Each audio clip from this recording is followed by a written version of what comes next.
Good afternoon, and welcome one and all. You are all very welcome here. I'm Bryan Giemza, and the title for my remarks this afternoon is, How Do We Pay Back the Prophets?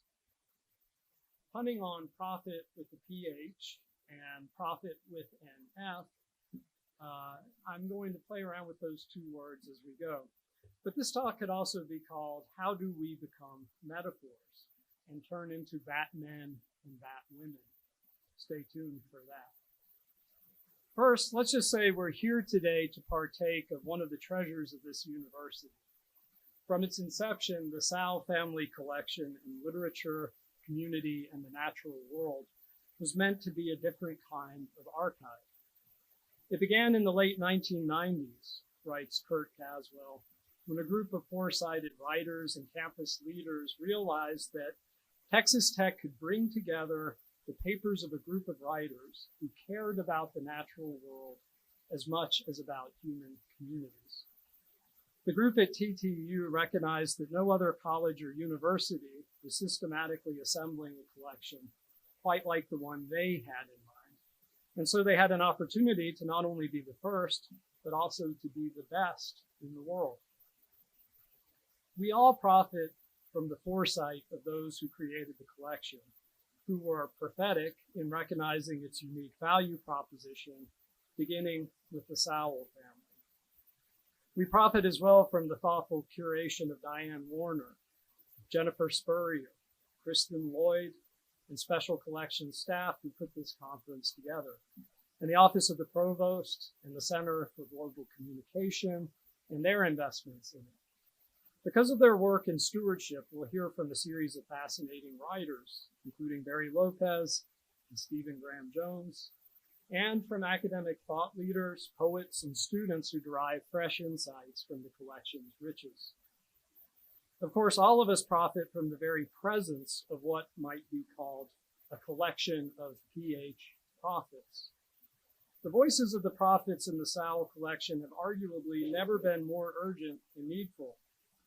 Even as we celebrate the collection going into its third decade, those prophets within it remind us that we have at best a decade to commit ourselves holistically and deliberately to addressing the catastrophes of the current unfolding climate emergency. For indeed, we hold and cherish the papers of the leading exponents of global climate change. The power of prophecy is one that runs with the most gifted writers. Herman Melville, for example, wrote about the coming American Civil War nearly 2 decades before the tragedy unfolded. And here in the Sowell collection, you can read Bill McKibben's correspondence surrounding The End of Nature, a book he published in 1989, which sounded one of the earliest and clearest alarms for our current moment. You can read Gretel Ehrlich's journals as she traveled the world in an effort to understand what climate change would portend for those who live in the North, change that they are now facing. The forward vision of the writers and the generous benefactors like the Sowell family who created this collection is a provocation and a challenge that calls out to all of us. How do we respond to the prophets who gave us their foresight? And how do we repay the prophets, with an F, of its riches? I can offer you one example from experience to give a sense of what this might look like. Students in my honors first-year experience class this semester have been diving into the Sowell collection in order to better understand the connections between food and community. In Gary Navin's papers, for example, they held Gary's journal containing his notes on old apples. And in turn, they were prepared to talk by Skype with Lee Calhoun, now in his 80s and dying of pancreatic cancer. Lee is a leading expert on America's heirloom apples, and he is credited with bringing back over 200 varieties previously thought to be extinct. So we're combing through the 67 apple cultivars that are unique to Texas, and the students have already discovered one lost apple that will be reintroduced here after almost a century of absence. Fittingly, it's called the Pride of Texas, and we're working with Texas Tech Public Media to document our journey of discovery for the archive. This is just one illustration of what an archive can do. Lee Calhoun's archival research and understanding of community and nature gave us the charter for our class. And Gary Navin's papers provided essential tools and inspiration. The Sowell collection, in a very real way, fed us. And in turn, we will return something to our campus's remarkable human granary in the hopes it will nourish others. As the biblical proverb reminds us, a word fitly spoken is like apples of gold in pictures of silver. The Sowell collection is full of golden apples that entice us to think about the sort of futures that we're creating and to contribute our own gifts. For example, an initiative called Livable Futures, anchored in the collection, is a campus-wide partnership that engages faculty and undergraduates in imagining sustainable communities. And we're grateful to the Center for Global Communication for sponsoring it. Fittingly, many of the students involved in Livable Futures will be attending and participating in the panels of the next several days. But to really engage with this collection, we must also be prepared to understand the power of metaphor as well as prophecy. And that brings us to Batmen and Batwomen. In a recent reflection on language, novelist Cormac McCarthy wrote, "Chipmunks, among other species, have one alarm call for aerial predators and another for those on the ground. Hawks is distinct from foxes or cats. Very useful. But what's missing here is the central idea of language, that one thing can be another thing. It's the idea that Helen Keller suddenly understood at the well, that the sign for water was not simply what you did to get a glass of water, it was the glass of water. It was, in fact, the water in the glass. Now, I would point out that when a child says, "I am Batman," grown-ups smile and pat him on the head and say superciliously, "Sure, you're Batman."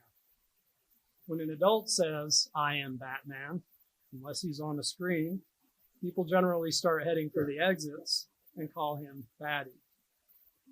Yet we know that one thing can be another thing in words, and words can create realities that simply weren't there before. Why is it that every child understands and believes in metaphor, whereas grown-ups often lose this capacity? In conversation with Barry Lopez this week, he told me that without metaphor, we are all lost. It is for want of metaphor that we become things and accept labels as students and teachers and doctors and such. In this way, language expels us from the original garden of imagination. The writers here help us to find it again. It's an egregious mistake to patronize a bat child. The child might well have an aspiration that cannot be grasped, but that nevertheless can easily be crushed. It may well be that he understands that bats have endowments that are markedly superior to their human counterparts. He has not learned to separate them from himself, and perhaps he shouldn't. As every writer knows, you can go much farther on a poetic license than a driver's license.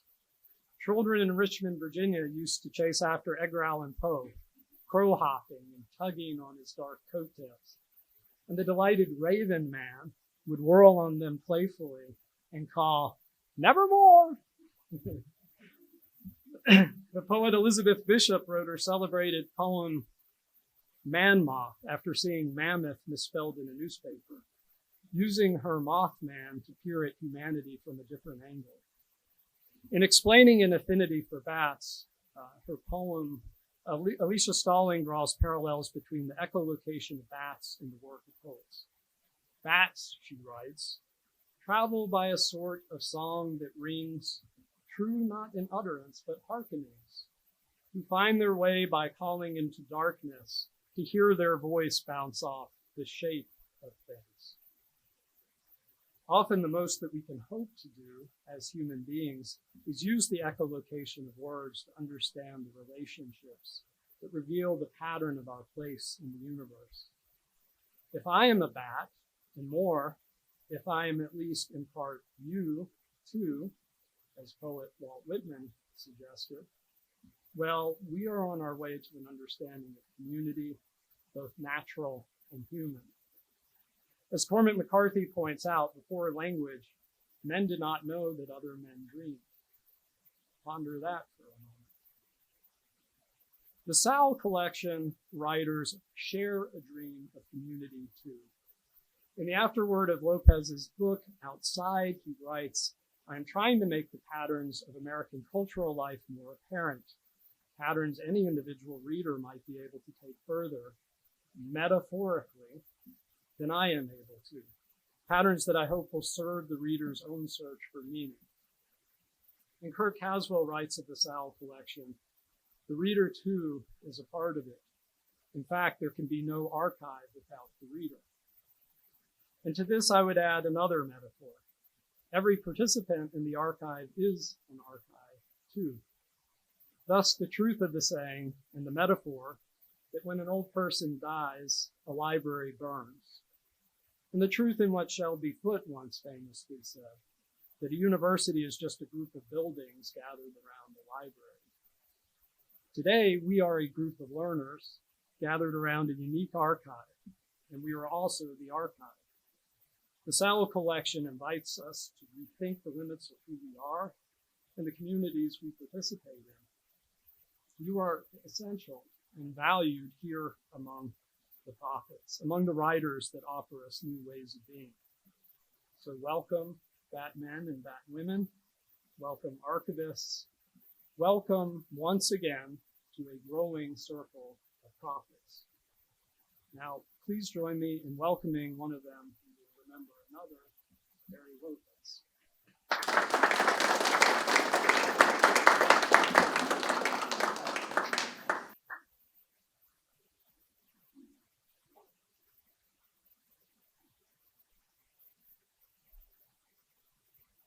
I can't see what's going on over there, so I'm hoping it here.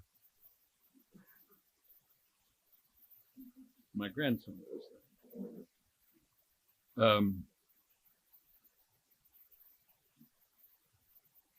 First of all, Bryan, thank you. Where'd you go? There you are. Thank you for setting this up and describing the collection and the people that put it together 20 years ago. It's done nothing but grow in importance, and as each year goes by, there are more scholars who discover what's here, and they're able to come in and look at the evolution of thought around things like global climate change. I think that sometimes we're guilty of reducing a complex problem like global climate change to a pinpoint and not seeing the problem is much larger than that. If I go in that direction, we'll get into politics, and I don't want to do that. So I will just say that there's a lot more going on in the Sowell collection than global climate change and commentary on things like ocean acidification. It is a metaphor, to use the word that Bryan was using, for disturbance in a particular point of time, at a particular time in a certain culture. And if the popular approach to modern problems at the university level is to talk about the decolonization of the mind, especially the white mind, there are people in the collection who've been writing about that for 40 years. So a lot that is addressed today in a modern way has been addressed for years by Sowell collection writers, the women and men who have taken on these problems in part because starting in the early 60s, I think, American novelists abandoned these questions, which are at base moral questions. So if you want to talk in general about what's wrong with American culture at the moment, a lot of the early work is right here in the Sowell collection. So that's my 2 cents for the moment. This 3 days together is dedicated to a man named Bill Tydeman.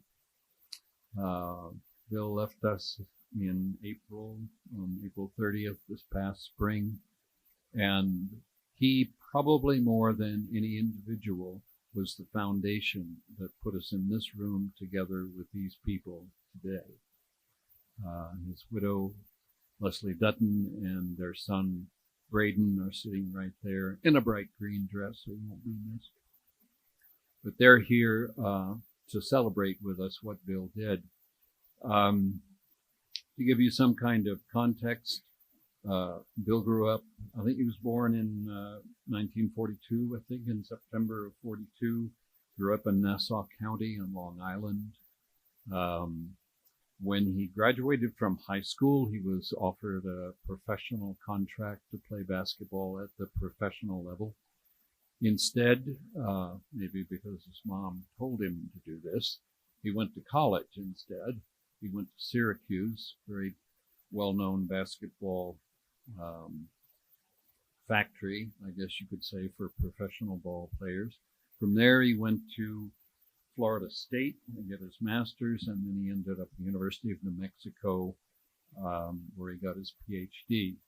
He did one thing and another. He spent a lot of time thinking about photography, and I think he was living in Boise at the time the university began a search for a director for the Southwest Collections, Special Collections Library. So he came here in 1997, and I met him a couple of years later in 1999, where Bryan said what they were trying to do was generate support at the university for what came to be called the Sowell collection, or Jim told me once that he would not put his name on the collection. And I said, well, you kind of have to. He didn't want his name on a building. That was is the kind of person he is. But I said, well, what about the Sowell family collection? So we made the name a little bit longer, but it made him more comfortable that his family was included. So when I met with Jim Sowell and Bill Tydeman and others, I realized that it was Bill Tydeman who knew all of these writers who were going to be brought into the collection. He had read their work, he understood their work, and he saw the wholeness in an archive that would bring these people together. And at every juncture where we needed money or clarification or identity, Bill was there. And in that sense, there's nobody else in the history of the Sowell collection that has the standing that Bill Tydeman does.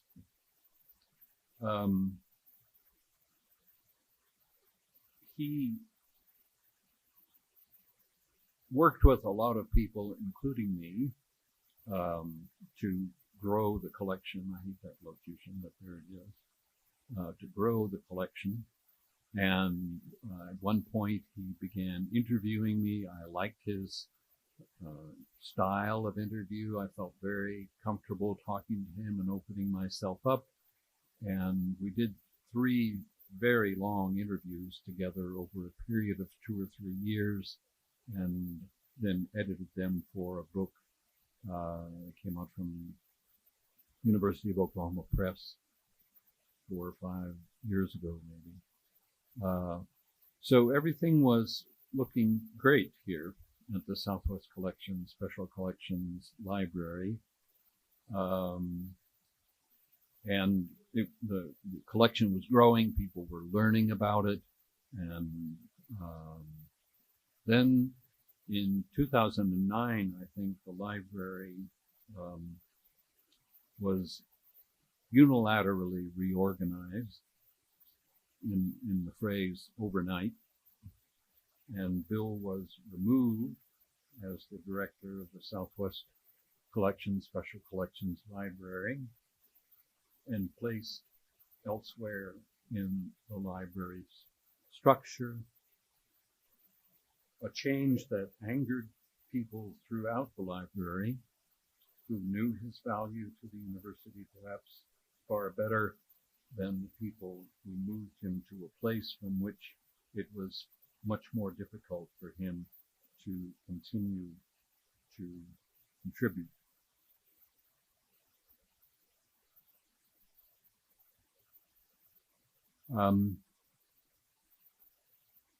Everybody moved on, but some people will never forget what was done to Bill Tydeman, and what an incredible loss to the community and to the Sowell collection and the Southwest collection his change of circumstances was. So on a personal level, in another corridor of development, the university came to me and to Ed Wilson at Harvard and asked us to develop an undergraduate degree that would privilege neither the sciences nor the humanities. And Ed and I did that, and I began coming to the university for those two reasons: to work in honors with the development of that degree program, and to work with people in the Southwest Collection, Special Collections Library. Part of what I was able to do was to take students on field trips, become in some way a real person rather than somebody who's represented by a set of books, somebody who had, like so many of the faculty here, a stake in the future of young men and women who were here as students. So I began to work with faculty on one thing and another, and because I had no contractual restraint, I guess, I could do whatever I wanted. And one of the things that I wanted to do was seek a reconciliation between the Comanche Nation and Texas Tech University. So we did that. Bill participated in that, and we made an effort to take students to a lot of places in the Panhandle that are important in the history of Texas and in the history of human rights in the United States. And I think the thing that impressed me most about Bill on those trips is he never stood out and asked anything for himself. His constant effort was generosity, accommodation, and support. And you can't say enough about how a community develops when there's a person with great knowledge, great capacity, who's not in it for himself or herself. He gave everything, and we're benefiting from that today. So I'm going to leave it there. I want to say again that Leslie Dutton and Braden are here if you want to talk to them about that man. And I'm here, and others who knew Bill maybe will want to get into a conversation about him. Am I working with a timing thing here? Are we at the end of it, or but it loops? I do too. Thank you.